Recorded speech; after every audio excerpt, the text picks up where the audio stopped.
Hello students, स्वागत है आपका हिंदी क्लास के सीरीज़ में। आज के इस सीरीज़ में हम एक कविता पढ़ेंगे जो 10वीं कक्षा आलोक भाग 2 में संकलित है, जिसका शीर्षक है जो बीत गई।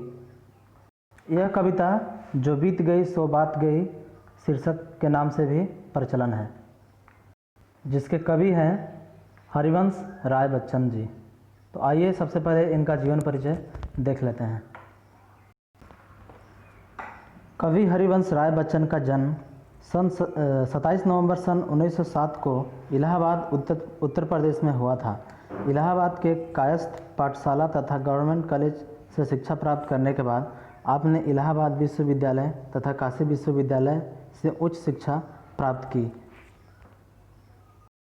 कायस्थ एक हिंदू समुदाय की जाति है। इसके आगे है सन 1941 से 1952 तक आप इलाहाबाद विश्वविद्यालय में अंग्रेजी के व्याख्याता रहे, यानी लेक्चरर रहे इलाहाबाद यूनिवर्सिटी के। फिर 2 वर्षों तक इंग्लैंड में शोध कार्य संपन्न कर भारत लौटे। शोध कार्य यानी रिसर्च वर्क इन्होंने किया था इंग्लैंड में। आप कुछ समय तक आकाशवाणी, जो रेडियो पे समाचार वगैरह का प्रसारण करते हैं, आप कुछ समय तक आकाशवाणी, जो रेडियो आदि में समाचार सुनाते हैं, इलाहाबाद विदेश मंत्रालय में हिंदी विशेषज्ञ तथा राज्य भाषा के सदस्य भी रहे। बच्चन जी अनेक पुस्तकों की रचनाएं की हैं। उनमें से मधुशाला, मधुबाला, मधुकलश, निशा निमंत्रण, एकांत संगीत, आकुल अंतर, सतरंगिनी, हलाहल, खादी के फूल, मिलन यामिनी आदि काव्य ग्रंथ प्रसिद्ध हैं। इनके अतिरिक्त डायरी, आलोचना, निबंध आदि भी आप लिखते थे। आपका शुरुआत सन 2003 में हुआ था। इस कविता का संदेश यह है, जो बीत गई कविता हरिवंश राय बच्चन द्वारा रचित बड़ी ही रोचक और शिक्षाप्रद है। जिस प्रकार अपने टूटे हुए तारों पर अंबर शोक नहीं मनाता अथवा अपने प्रिय फूलों के सूखने अथवा मुरझा जाने पर मधुवन यानी बगीचा कभी शोर नहीं मचाता, उसी प्रकार मनुष्य को अपने बीते हुए दुख को भुलाकर वर्तमान की चिंता करनी चाहिए। अपने दुखों को याद कर शोक मनाने से अच्छा है कि जीवन के बाकी बचे समय को सुखपूर्वक बिताया जाए, जीवन का भरपूर आनंद उठाया जाए। सबसे पहले कविता को एक बार पढ़ लेते हैं, उसके बाद पैराग्राफ वाइज उसका अर्थ सहित समझेंगे।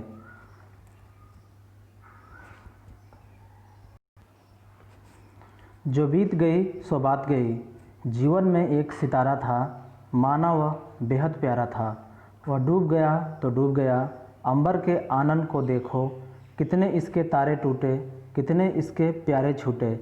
जो छूट गए फिर कहाँ मिले, पर बोलो टूटे तारों पर, कब अंबर शोक मनाता है।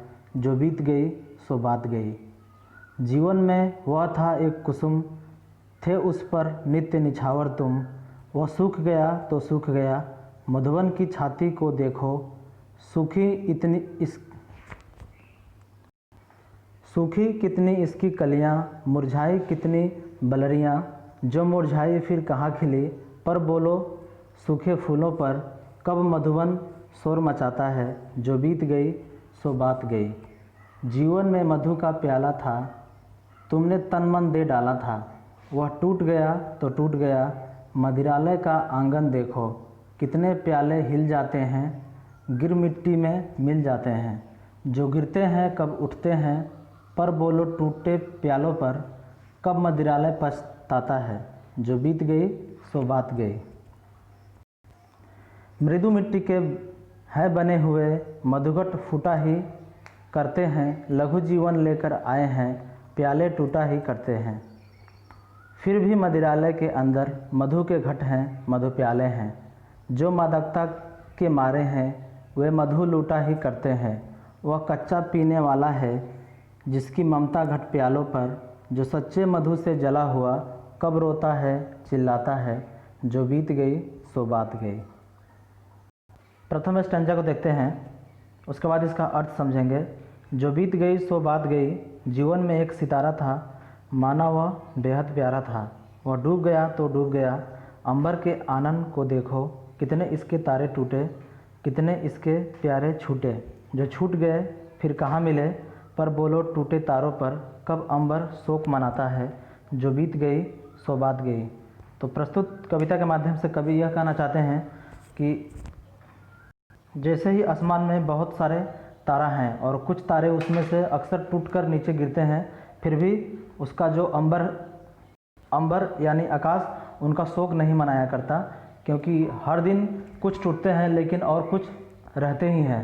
और उनसे भी जो उसका टूटे हुए तारे के बाद भी अंबर में बहुत सारे तारे होते हैं जो अंबर को चमकाते रहते हैं। तो हमारे जीवन से इसका यही आशय है कि हमारे साथ भी बहुत सारे लोग रहते हैं। अगर कोई मित्र हमसे छूट जाता है तो उनसे तो हमारा लगाव रहता ही है, लेकिन हमें उनका बिछुड़ जाने का शोक नहीं करना चाहिए। अपने वर्तमान समय को देखते हुए अपने पथ पर आगे चलते रहना चाहिए, क्योंकि शोक से जीवन व्यतीत नहीं किया जा सकता। आशा यही है कि बीती हुई घटनाओं को हमें शोक नहीं करना चाहिए। आगे की पंक्तियां हैं, जीवन में वह था एक कुसुम, थे उस पर नित्य निछावर तुम, वह सूख गया तो सूख गया, मधुवन की छाती को देखो, सूखी कितनी इसकी कलियां, मुरझाई कितनी बलरियां, जो मुरझाई फिर कहाँ खिली, पर बोलो सूखे फूलों पर कब मधुवन शोर मचाता है, जो बीत गई सो बात गई। इन पंक्तियों के माध्यम से कवि हमें यह संदेश देता है कि जिस तरह कुसुम यानी फूल है, यानी कोई सुंदर लगने वाली चीज़ हम जब उसे खो देते हैं तो उस पर हमें उसका चिंता नहीं करना चाहिए। जैसे कि कोई एक सुंदर फूल था जिस पर नित्य मतलब हमेशा न्यौछावर यानी तुम अपने आप को जिस पर समर्पित करते थे, वह सूख गया तो सूख गया, मधुवन की छाती को देखो, मधुवन यानी बगीचा, छाती मतलब जो ग्राउंड होता है, सूखी कितनी इसकी कलियां, मुरझाई कितनी बलरियां। जो हम लोग गार्डन में देखते हैं जो रहता है बगीचा, उसमें बहुत सारे फूल की कलियां मुरझा जाती हैं, बलरियां यानी जो लताएं होती हैं वो सूख जाती हैं, और जो मुरझा जाता है वो फिर कभी खिलता नहीं है, और जो फूल खिलते नहीं है उस पर कभी भी मधुवन शोर नहीं मचाता है। यानी जो बगीचा है वो कभी भी शोरगुल नहीं करता कि मेरा यह फूल सूख गया है, अब कभी नहीं खिलेगा।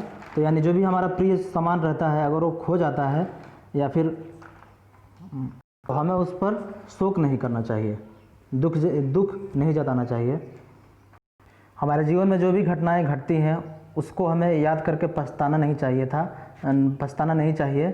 जीवन में आगे बढ़ते रहना चाहिए, और जो भी जब बातें बीत जाती हैं उन्हें भूल जाना ही बेहतर होता है। तो इसी कड़ी में इन्होंने अगला पंक्तियाँ मधुशाला और मधु जो शराब और जहाँ पे शराब बिक्री होता है मदिरालय, उसका उदाहरण देकर यह बात हमें समझाने का प्रयास किए हैं। जैसे जीवन में मधु का प्याला था, तुमने तन मन दे डाला था, वह टूट गया तो टूट गया, मदिरालय का आंगन देखो, कितने प्याले हिल जाते हैं, गिर मिट्टी में मिल जाते हैं, जो गिरते हैं कब उठते हैं, पर बोलो टूटे प्यालों पर कब मदिरालय पछताता है, जो बीत गई सो बात गई। मधु मतलब शराब, प्याला मतलब पात्र जिसमें हम रखकर चाय वगैरह पीते हैं, मदिरालय यानी जहाँ पे शराब बिक्री किया जाता है। तो जहाँ पे मधुशाला होता है वहाँ पे बहुत ही पात्र वहाँ पे टूटते हैं, लेकिन जो मदिरालय है वो कभी भी अपने प्यालों पे अफसोस नहीं करता है कितने प्याले टूटते हैं। जैसे हमारे घर में ही कोई भी बर्तन होता है, जैसे चाय पीने के लिए कप होता है, अगर वो टूट जाता है तो हम उस पर अफसोस नहीं करते हैं, ठीक उसी तरह मदिरालय भी अपने प्यालों पे अफसोस नहीं करता है। आशा यही है, जो चीज़ बीत जाती है हमें उसका पछतावा नहीं करना चाहिए। जैसे जीवन के इस भाग दौड़ भरी ज़िंदगी में बहुत ही हम चाहने वाले वस्तुओं को खोते हैं, हमारे बहुत सारे लोग चाहने वाले लोग भी मर जाते हैं, इस दुनिया से चले जाते हैं, लेकिन हम जीवन भर उनका अफसोस ही करते रहेंगे तो हमारा वर्तमान अच्छे से नहीं बीतेगा। तो आशा यही है कि हम जो भी घटनाएं घटती हैं हमें जितनी जल्दी हो सके उसे एक्सेप्ट करना चाहिए और जीवन में आगे बढ़ना चाहिए। आगे की पंक्तियां हैं, मृदु मिट्टी के बने हुए मधुघट फूटा ही करते हैं, यहाँ पे करते हैं होगा, लघु जीवन लेकर आए हैं, प्याले टूटा ही करते हैं, फिर भी मदिरालय के अंदर मधु के घट हैं, मधु प्याले हैं। मृदु मतलब कोमल मिट्टी के बने हुए होते हैं जो मधु घट यानी जिसमें शराब का रखने वाला पात्र होता है, शराब से भरा हुआ घड़ा को मधुघट कहते हैं। लघु जीवन लेकर आते हैं, उनका जो जीवन होता है छोटा होता है, और जो प्याला होता है टूटा ही करते हैं। इसको हम अलग अर्थ में समझ सकते हैं कि जैसे हमारा मनुष्य का जीवन भी पाए हैं और हमारा मरना निश्चित है। अगर कोई व्यक्ति हमारा मर जाता है तो हमें उसको लेके शोक नहीं करना चाहिए ज़्यादा, लेकिन फिर भी बहुत सारे जो मदिरालय हैं उसके अंदर मधु के घट और मधु प्याले हैं, जिसमें मधु का घट हर दिन उसका घड़ा फूटता है, उसके प्याले फूटते हैं, लेकिन फिर भी उसके जो मदिरालय हैं उसके पास प्याले और घड़े की कमी नहीं है। अंतिम पंक्तियां हैं, जो मादकता के मारे हैं वे मधु लूटा ही करते हैं, वो कच्चा पीने वाला है जिसकी ममता घट प्यालों पर, जो सच्चे मधु से जला हुआ कब रोता चिल्लाता है, जो बीत गई सो बात गई। इन पंक्तियों का आशय यही है कि जो जीवन में आगे बढ़ना चाहते हैं और जिनमें एक उन्माद रहता है, वो कभी भी अपनी जो बीती घटनाएं होती है उनका शोक नहीं करते, उनके बारे में उतना सोचा नहीं करते हैं। वो अपने वर्तमान के बारे में ही सोचते हैं और वर्तमान में ही जीते हैं। जो उनके साथ घटी घटनाएं हैं उनके बारे में वो सोचा नहीं करते हैं। इन पंक्तियों का अर्थ ऐसे है, जो मादकता के मारे हैं वे मधु लूटा ही करते हैं, यानी जो भी उन्माद में रहते हैं, जो शराब पीने वाले होते हैं, उनका एक अलग ही उन्माद है। और जो डरते हैं कि घड़ा जो शराब से भरा हुआ घड़ा अगर टूट जाता है तो कच्चा ही पीते हैं, यानी जहाँ पे यह सोचते हैं कि मधुघट गर्म करने से में टूट जाएगा, वे कच्चा ही पीकर सब्र कर लेते हैं। लेकिन जो उसका असली स्वाद जानते हैं वो उस मधुघट को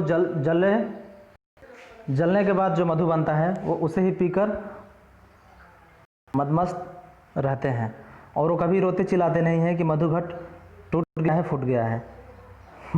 तो हमें भी अपने जीवन की बीती हुई घटनाओं के बारे में ज़्यादा नहीं सोचना चाहिए, अपने वर्तमान समय को देखना चाहिए और आगे बढ़ते रहना चाहिए। तो आशा है आपको ये कविता समझ में आई होगी। मिलते हैं नेक्स्ट सीरीज़ में, तब तक के लिए धन्यवाद।